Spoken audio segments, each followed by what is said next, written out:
impressão, pelo pouco que você já me falou, que o Galeno tinha perfeita convicção de que ele estava fazendo história na filosofia e na medicina. Ele Porque tinha ele se convicção disso. preocupou em resguardar o que ele produziu. É, ele tinha convicção disso. Até porque a sua obra filosófica e a sua obra médica também, ele sabia que tinha relevância, não é? Em comparação com aquilo que tinha sido produzido até então em sua época. Tá? Para a gente ter uma ideia, os textos de medicina do Galeno, eles foram estudados nas escolas de medicina no mundo inteiro até o século XIX. Né? Então, não tem muito tempo que o estudo da medicina deu um passo além do Galeno. O Galeno influenciou a medicina no Ocidente e no Oriente. Olha que coisa interessante, Deodato. Muita coisa que a gente tem hoje de Galeno foi preservada por causa do Oriente, não foi por causa do Ocidente. Não é? E muita coisa foi traduzida para o islamismo. Né? Muitos textos e algumas seções de texto não estão mais em grego. Né? Já foram traduzidos para o árabe, desculpa, não o islamismo, o árabe. Né? Então, a medicina do Galeno, na verdade, influenciou o mundo inteiro, influenciou todos os rincões. Né?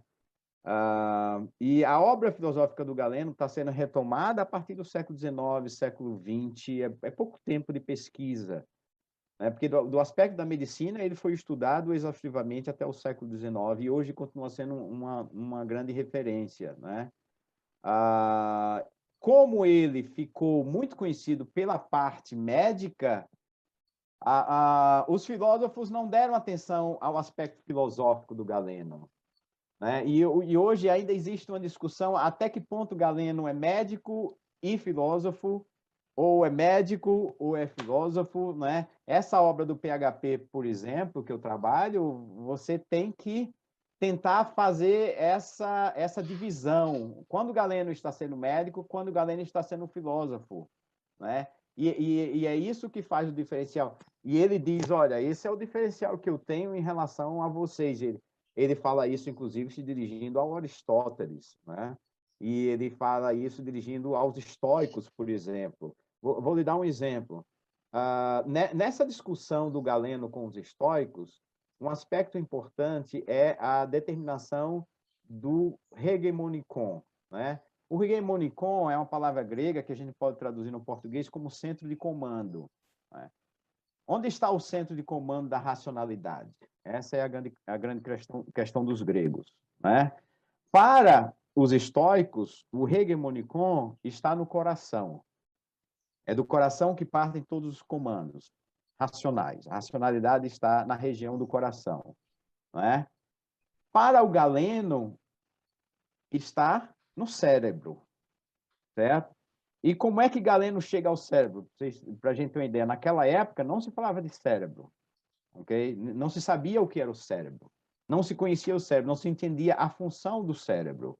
Para que serve o cérebro? Não se sabia. Galeno, então, ele traz a alma e o hegemonikon, que é o centro de comando, para o cérebro. A partir de quê?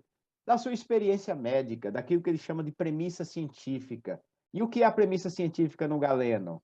É ele dissecar um corpo e, através desse processo de estudo da medicina, ele descobrir que os nervos saem do cérebro, do tronco cerebral, e não do coração, como a medicina da época pensava. Por isso que o hegemonikon para os estoicos se concentra na região do tórax, do coração, porque se pensava que os nervos que dão o comando, os movimentos dos nossos membros, por exemplo, saíam do coração.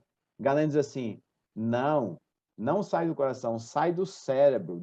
A única coisa que sai do coração são as artérias. Né? E depois disso temos as veias que saem do fígado. Então, Galeno, na verdade, ele é aquele que vem mostrar o mapa da anatomia humana. Hoje, o que nós sabemos do corpo humano deve-se muito a Galeno. A partir dele, a gente dividiu.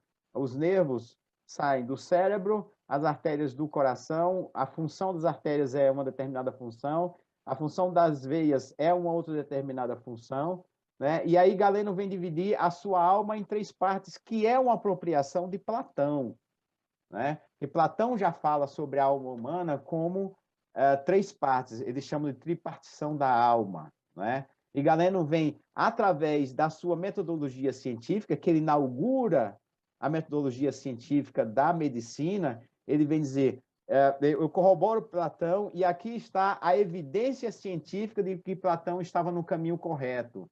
Quer dizer, a partir do Galeno, e aí a gente tem todo esse trabalho para a gente distinguir onde está o físico cientista e o filósofo, porque a partir de Galeno, o conhecimento não pode ser mais adquirido ou produzido simplesmente a partir da lógica retórica ou dialética. Ela precisa também da ciência, ela precisa também da premissa científica para que seja validado como conhecimento, né? E aí é que ele vem dizer, olha, eu estou à frente de Aristóteles, porque Aristóteles falou sobre a premissa científica, mas ele não experimentou, né? Os estoicos falaram de que o hegemonicon está na região do tórax, mas também não experimentaram, e eu estou experimentando. A premissa científica, então, é a resposta para uma discussão filosófica muito importante, não é?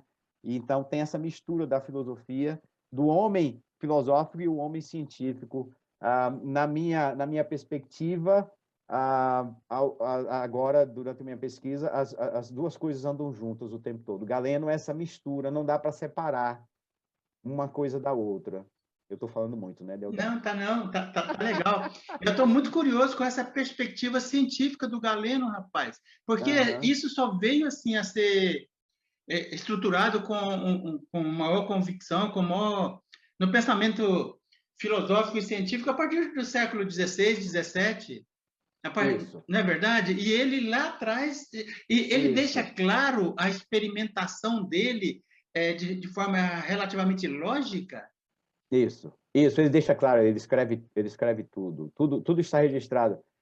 Você tocou numa coisa interessante, a gente, na academia, na escola, a gente fala que a Revolução Científica veio do século XVI, né? Tudo começou ali, a ciência começou ali. É uma Galeno já faz isso. inverdade, né? Galeno já faz isso. Galeno já apresenta a premissa científica e ele apresenta a metodologia científica. E nessa obra do PHP, por exemplo, que eu pesquiso mais detidamente, ele começa no seu primeiro livro dizendo, olha, eu estou aqui para apresentar a premissa científica. E a partir dela, né, é que eu vou desenvolver toda a minha tese, né, do que é o hegemonicon, onde está localizado o hegemonicon e como se processam aí ele vai desenvolver a sua teoria das paixões a partir dessa experiência da premissa científica, não é mais a dialética nem a retórica, já é a científica. Aí a gente tem o início da ciência.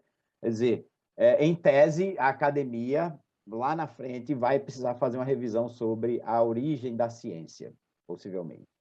Eu vou fazer mais uma provocação para o meu amigo.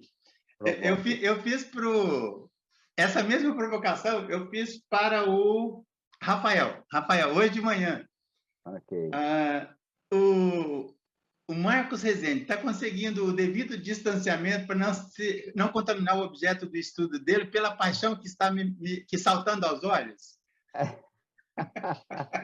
Esse distanciamento... Não, desculpa, eu estou assim, brincando, né, um pouquinho, porque você já está defendendo assim, o Galeno em relação ao próprio reconhecimento que ele deveria ter, e me parece que tem muita coerência. Então, Deodato, essa é uma pergunta muito interessante. Em tese, a gente não quer se envolver, eu diria até afetivamente, com o filósofo, né? Mas na prática é um pouco complicado isso. Você tenta manter o seu distanciamento e manter uma certa racionalidade para poder identificar também os aspectos frágeis, né, de uma teoria, que elas existem. Senão você fica completamente cego, não é?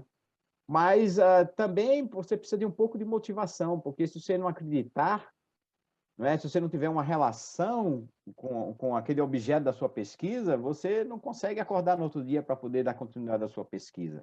Então, a gente está sempre sempre tentando manter esse equilíbrio. No meu caso, em relação ao Galeno, eu tenho que lidar todos os dias com isso, porque hoje os grandes nomes, né, da pesquisa de Galeno no mundo pode ser resumido em torno de duas pessoas, que se chama Theo Tillman, é uma dessas pessoas, e o outro é Christopher Gill.